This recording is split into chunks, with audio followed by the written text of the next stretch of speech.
آزادی بیان言论自由 free speech. Have you ever personally faced censure as a representative of the church? Have you ever found that you have not been able to exercise your own right to free speech? Thing that you wanted to say? No, I'm quite surprised by that, actually.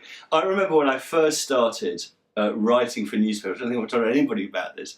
When I first started writing for newspapers, which was 12 or so years ago, I wrote something early on about, I think it was a rather rude piece about the Archbishop of Canterbury. And I sort of thought to myself, oh dear, what?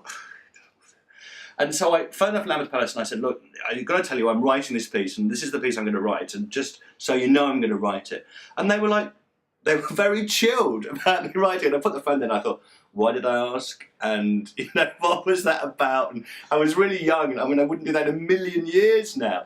But what's really interesting is that just remembering that just reminds me of the fact that actually never has anybody come down from on high and said, you can't write that. I mean, that said, of course, that's not how the church operates. How the church operates is, after a while, you're not one of us. That's what, so it's whispered conversations in the Athenaeum where they suddenly decide that you're, not really part of the club and so forth, and you get perhaps sort of pushed to one side, but that may be just me bleating on. But no, absolutely nobody, to the church's credit, has ever said, you shouldn't have said that. آزادی بیان言论自由 Free speech.